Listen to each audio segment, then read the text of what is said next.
Hello students, আমার চ্যানেলে তোমাদের স্বাগত। আজকের এই ভিডিও ক্লাসটিতে আমি তোমাদের দেখাবো নাউন ক্লজ চেনার নিয়ম, রিলেটিভ ক্লজ চেনার নিয়ম, অ্যাডজেক্টিভ ক্লজ চেনার নিয়ম, অ্যাডভার্ব ক্লজ চেনার নিয়ম, সাবঅর্ডিনেট ক্লজ চেনার নিয়ম, প্রিন্সিপাল ক্লজ চেনার নিয়ম, কোঅর্ডিনেট ক্লজ, এই যত ধরনের ক্লজ দেখতে পাচ্ছ একবারে বাংলায় নিয়ম দিয়ে এবং উদাহরণ দিয়ে আমি তোমাদের ক্লজ টপিকটা পুরোটাই আজকের ভিডিও ক্লাসটিতে আমি তোমাদের বুঝিয়ে দিব। কিন্তু তোমাদের মনে অনেকেই প্রশ্ন জাগে, এই ক্লজ গুলো সবারই উল্টাপাল্টা হয়ে যায়, কখন নাউন ক্লজ, কখন অ্যাডজেক্টিভ, কখন রিলেটিভ, কখন অ্যাডভার্ব, আর কখন বা সাবঅর্ডিনেট, কখন বা প্রিন্সিপাল, কখন বা কোঅর্ডিনেট, উল্টাপাল্টা হয়ে যায়। আবার কখনো কখনো তোমরা শোনো যে ডিপেন্ডেন্ট ক্লজ, ইনডিপেন্ডেন্ট ক্লজ। যাদের এই সন্দেহ অর্থাৎ ক্লজ জিনিসটা তোমরা যারা একেবারেই বুঝতে পারছো না, একেবারেই বাংলায় নিয়ম দিয়ে প্রথম থেকে শেষ পর্যন্ত এবং উদাহরণ দিয়ে আমি তোমাদের বুঝিয়ে দেব। ভিডিওটি না টেনে সম্পূর্ণ দেখো, আশা করি ক্লজ টপিকটা তোমাদের একেবারেই মাথায় ঢুকে যাবে। ওকে, আচ্ছা, প্রথমে চলে আসো, আমাদের প্রথম থেকে শিখতে হবে। ওকে, প্রথমে চলে আসো ক্লজ। দেখো, ক্লজ প্রধানত তিন প্রকার, মনে রাখবে। ক্লজ প্রধানত তিন প্রকার। প্রথম টপিকটির নাম, প্রথম প্রকারটির নাম সাবঅর্ডিনেট ক্লজ, দ্বিতীয়টির নাম প্রিন্সিপাল ক্লজ এবং তৃতীয়টির নাম কোঅর্ডিনেট ক্লজ।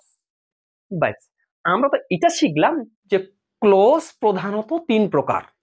ওকে, subordinate clause, principal clause, coordinate clause. এবার এই সাবঅর্ডিনেট ক্লজের কিন্তু আরো নাম আছে, প্রিন্সিপাল ক্লজের কিন্তু আরো নাম আছে। ওই নামগুলো শুনে নাও, তাহলে তোমাদের মাথায় একদম যত ধরনের সমস্যা তোমাদের আছে ক্লজ নিয়ে ক্লিয়ার হয়ে যাবে। তাহলে শিখলে ক্লজ তিন প্রকার। এবার এই তিন প্রকার তোমরা দেখতে পাচ্ছ আমি লিখে দিয়েছি। এবং প্রথম যে প্রকারটি এটা হচ্ছে সাবঅর্ডিনেট ক্লজ, আর এই সাবঅর্ডিনেট ক্লজকে বলা হয় ডিপেন্ডেন্ট ক্লজ।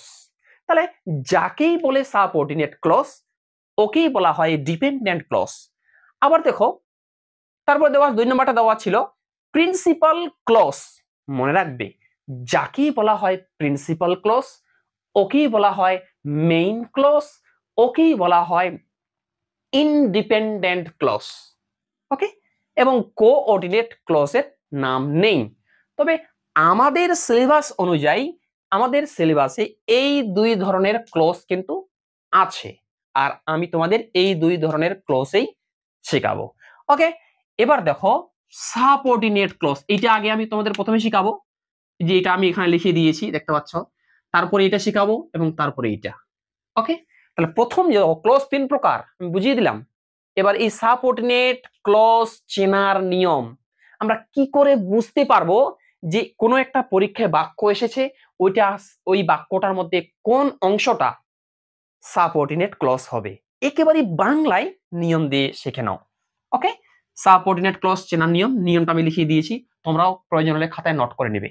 ওকে, আচ্ছা, দেখো who, which, where, when, as, if, because, unless, that, till এর পরে বাক্যের যে অংশটুকু থাকে সেটি সাবঅর্ডিনেট ক্লজ হয়। অর্থাৎ একটা বাক্যের মধ্যে দেখবে যদি কখনো who, which, where, when, as, if, because, unless, that, till, হ্যাঁ, টিল, এগুলির পরে অর্থাৎ কমা বা ফুল স্টপ পর্যন্ত, এটা আমি ব্র্যাকেটে লিখে দিয়েছি, কমা বা ফুল স্টপ, এগুলির পরে এই যে যেগুলো দেখতে পাচ্ছ এগুলো সব লিঙ্কার বলা হয়।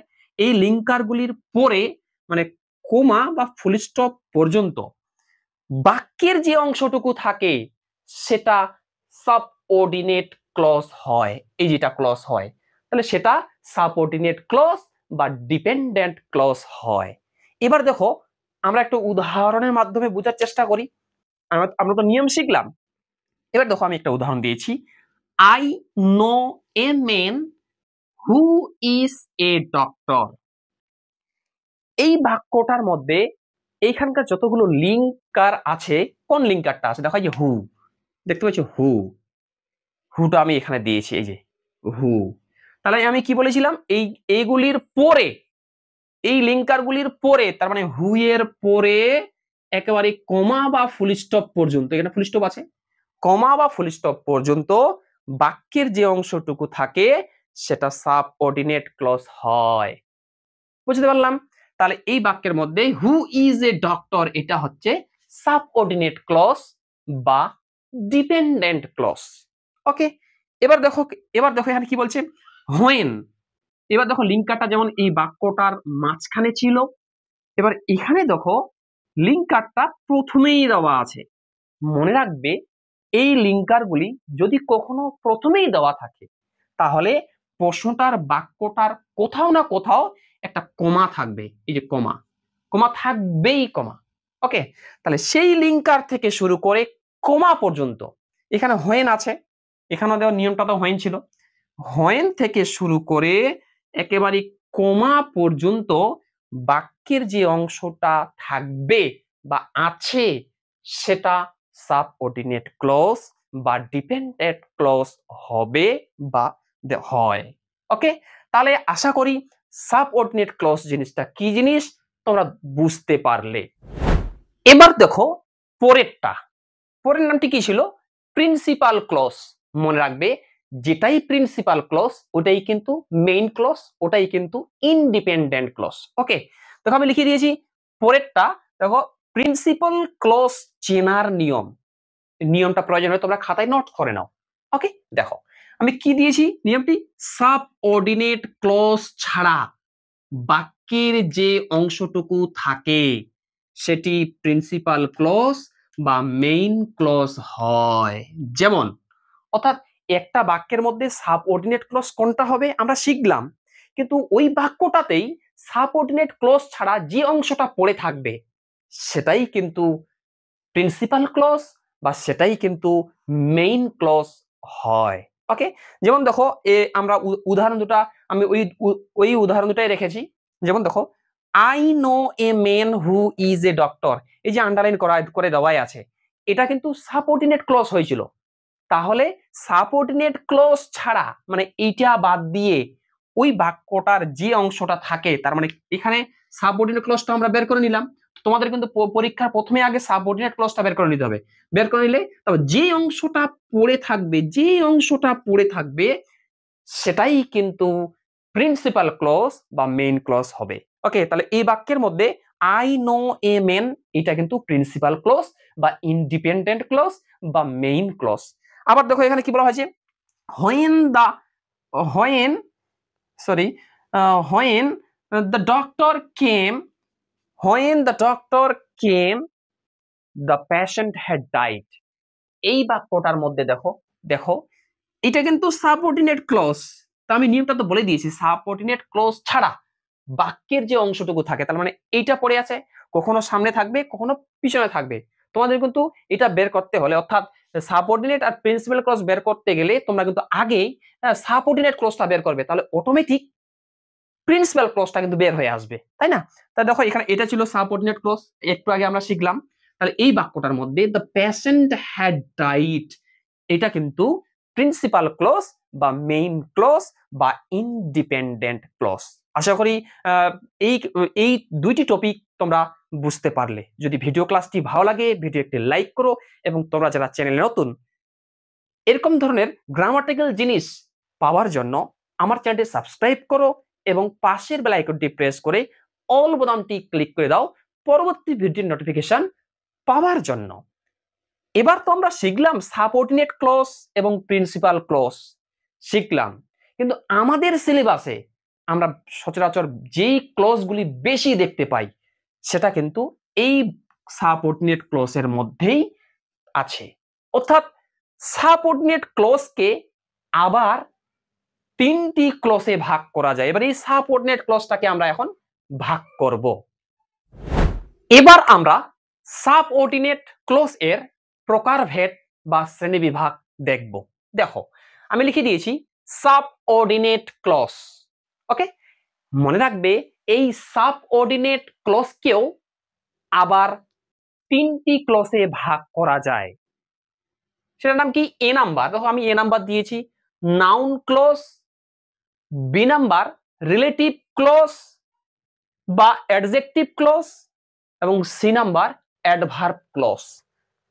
দেখো তাহলে কিন্তু উল্টাপাল্টা করবে না, আমি পরপর ভাবে তোমাদের আমি শিখিয়ে দিচ্ছি। ওকে, তাহলে কিন্তু এবার আমরা সাবঅর্ডিনেট ক্লজ সম্পর্কে জানবো। সাবঅর্ডিনেট ক্লজকে তিন ভাগে ভাগ করা যায়।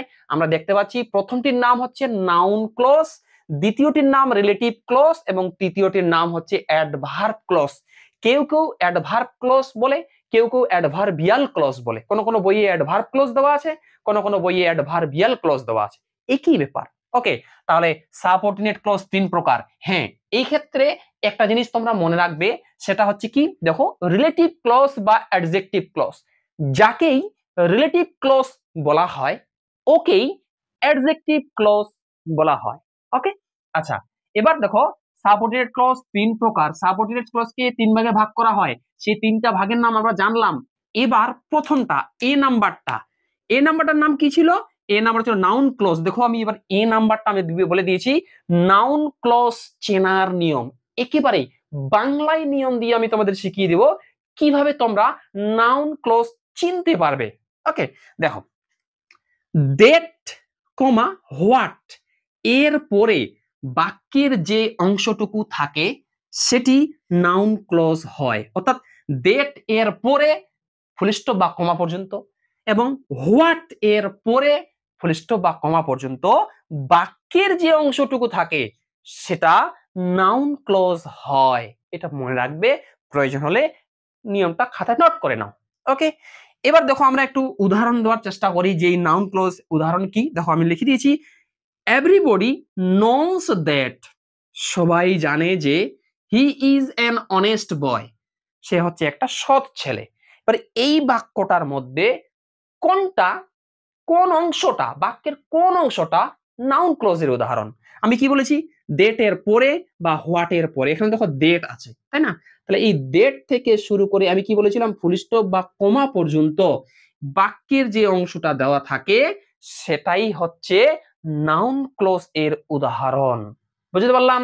তাহলে that he is an honest বয়, এটা হচ্ছে নাউন ক্লজ এর উদাহরণ। আরেকটা উদাহরণ আমরা দেখি। দেখো এখানে দেওয়া আছে হোয়াট হি সেইড, দেখো এখানে হোয়াট দিয়ে, হোয়াট আবার প্রথমেই দিয়েছে। হোয়াট হি সেইড, তিনি যা কিছুই বলেছিল, ইজ অ্যাবসলিউটলি ট্রু, সেটা পুরোপুরি সত্য। তাহলে এই দেখো হোয়াট থেকে শুরু করে কমা পর্যন্ত, আমি এখানে কমা পর্যন্ত দিয়েছি। ওকে, যদি কোনো লিঙ্কার প্রথমে শুরু হয়, যেগুলো আমি এখন নিয়মগুলোতে দিয়েছি, প্রথমে শুরু হয় তাহলে মাঝখানে একটা কমা থাকবে। আর যদি কোনো লিঙ্কার মাঝখান থেকে শুরু হয় তাহলে ফুল স্টপ পর্যন্ত লিখতে হবে বা আন্ডারলাইন করতে হবে বা দেখাতে হবে বা বুঝতে হবে। বুঝতে পারলাম? আচ্ছা, তাহলে আমরা নাউন ক্লজ চেনার নিয়ম শিখলাম, বাংলায় নিয়ম শিখলাম এবং উদাহরণ দিয়েও বুঝিয়ে দিলাম যে দুইটা উদাহরণে এই দ্বিতীয় 2 নম্বর উদাহরণটার এই অংশটা হোয়াট হি সেড, এটা কিন্তু নাউন ক্লজের উদাহরণ। নাউন ক্লজ তো আমরা শিখলাম, এখন আমরা শিখব রিলেটিভ ক্লজ বা অ্যাডজেক্টিভ ক্লজ চেনার নিয়ম, অর্থাৎ বি নাম্বারটা। দেখো আমি লিখে দিয়েছি বি নাম্বার, অ্যাডজেক্টিভ ক্লজ চেনার নিয়ম। তবে এই ক্ষেত্রে একটা কথা বলে দিই, মনে রাখবে যাকে অ্যাডজেক্টিভ ক্লজ বলে ওকেই রিলেটিভ ক্লজ বলে, একই ব্যাপার। ওকে, আচ্ছা এবার এই অ্যাডজেক্টিভ বা রিলেটিভ ক্লজ চেনার নিয়ম কি? দেখো নিয়মটা আমি লিখে দিয়েছি, হু কমা হুইজ কমা হোয়ার এর পরে বাক্যের যে অংশটুকু থাকে সেটি অ্যাডজেক্টিভ বা রিলেটিভ ক্লজ হয়। ওকে, যেমন উদাহরণ কি, আমরা একটা উদাহরণ দিয়ে বোঝানোর চেষ্টা করি।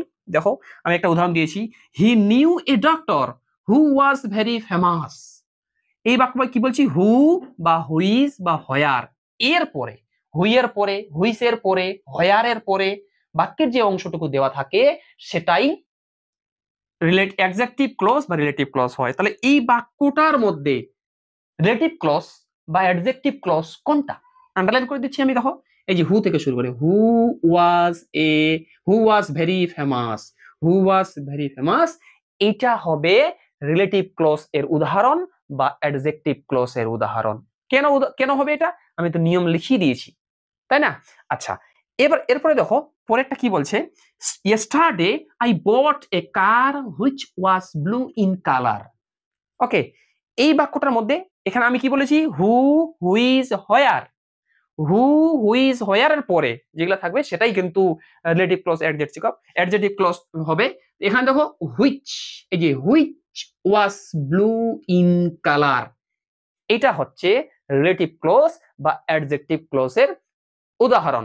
আশা করি নাউন ক্লজ কিভাবে চিনতে হয়, কিভাবে বুঝতে হয় তোমরা বুঝতে পারছো, এবং রিলেটিভ ক্লজ বা অ্যাডজেক্টিভ ক্লজ কিভাবে বুঝতে হয় বা এর চেনার নিয়ম কি আশা করি বুঝতে পারছো। এরপরে আমরা দেখব অ্যাডভার্ব ক্লজ চেনার নিয়ম। এবার দেখো আমি লিখে দিয়েছি, এই যে সি নাম্বার দেখতে পাচ্ছ অ্যাডভার্ব ক্লজ, এই আমি লিখে দিয়েছি এখানে অ্যাডভার্ব ক্লজ চেনার নিয়ম। একেবারে বাংলায় নিয়ম দিয়ে বুঝে নাও। ওকে, নিয়মটি কি আগে শিখে নাও। নিয়মটি হচ্ছে যে S, if, because, when, unless, দো, অলদো, এরপরে এখানে দেখো এরপরে বাক্যের যে অংশটুকু থাকে সেটি অ্যাডভার্ব ক্লজ হয় বা সেটি অ্যাডভার্বিয়াল ক্লজ হয়। নিয়ম কি? S, if, because, when, unless, দো, এগুলির পরে যে অংশ থাকে সেটা হচ্ছে অ্যাডভার্ব ক্লজ হয়। ওকে, আচ্ছা আমরা একটা উদাহরণ দিয়েছি, দেখো একটা উদাহরণ কি বলেছি আমি, the children could not play because the sky was cloudy.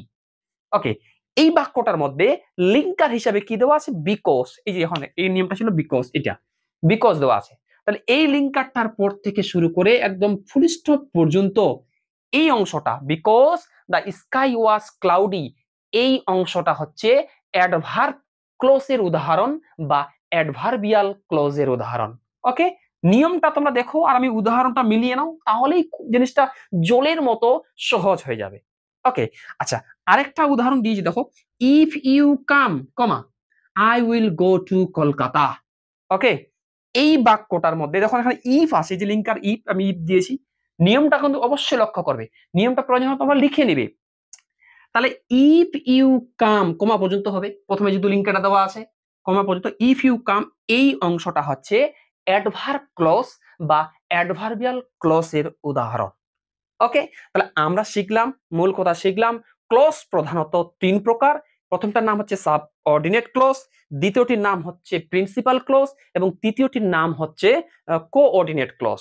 তারপরে আমরা তিনটি ক্লজ চেনার পরে তারপরে আমরা শিখলাম সাবঅর্ডিনেট ক্লজকে আবার তিন ভাগে ভাগ করা হয়, সেটা হচ্ছে noun clause, relative clause, adverb clause. এবং নাউন ক্লজ চেনা নিয়ম শিখলাম, রিলেটিভ ক্লজ চেনা নিয়ম শিখলাম, অ্যাডভার্ব ক্লজ চেনা নিয়ম শিখলাম। শুধু একটা নিয়ম থাকলো, সেটা হচ্ছে কোঅর্ডিনেট ক্লজ। এই যে যেটা আমি লিখে দিয়েছিলাম কোঅর্ডিনেট ক্লজ, এটা একটা নিয়ম থাকলো। এবং তারপরে ভাগ থাকলো হচ্ছে প্রিন্সিপাল ক্লজ। প্রিন্সিপাল ক্লজ, দেখো ভিডিওটা অনেকটা কিন্তু লম্বা হয়ে যাবে। ওকে, এটা কিন্তু তোমরা শিখে নাও, তোমরা যে কোনো ক্লাসেই পড়ো না কেন, 6, 7, 8, 9, 10, 11, 12 বা অন্য কোনো চাকরির পরীক্ষাও তোমরা দাও না কেন, ওকে, বা কম্পিটিটিভ এক্সাম যত আছে দাও না কেন, তোমরা কিন্তু এই যে যতটুকু পর্যন্ত শিখালাম তোমাদের যথেষ্ট, এইগুলা নিয়মের মধ্যে তোমাদের কিন্তু কাজে এসে দেবে। এবার তারপরেও তোমরা যদি আমাকে বলো স্যার, আমাকে যদি তোমরা রিকোয়েস্ট করো স্যার এই ক্লজের উপর পার্ট 1 ভিডিও তো আপনি দেখালেন, পার্ট 2 ভিডিওতে আপনি কোঅর্ডিনেট ক্লজ এর শ্রেণীবিভাগ এবং নিয়মগুলি দেখান এবং প্রিন্সিপাল ক্লজ বা মেইন ক্লজ এর শ্রেণীবিভাগ বা নিয়মগুলি দেখান, তাহলে তোমরা যদি কমেন্টে আমরা লিখে জানাও এবং ভিডিওটি লাইক দাও, বেশি বেশি করে ভিডিওটি শেয়ার করো, ভিডিওটি যদি ভিউ আসে তাহলে আমার যদি ইচ্ছা হয় এবং এই টপিকের উপর তোমাদের অনুরোধে, তোমাদের কমেন্ট দেখে এবং এই টপিকের উপর অর্থাৎ পার্ট 2 ভিডিও আমি কিন্তু বানিয়ে দিব ক্লোজ এর উপর। ওকে, এই ক্লোজ এর উপর পার্ট 2 ভিডিও আমি তোমাদের বানিয়ে দেব। ভিডিও ক্লাসটি কেমন লাগলো অবশ্যই কমেন্টে লিখতে একেবারেই ভুলবে না, এবং যদি কোনো সমস্যা থেকে থাকে কমেন্টে লিখে জানাবে। এর দেখা হচ্ছে এর পরের ভিডিও ক্লাসটিতে। Thanks for watching.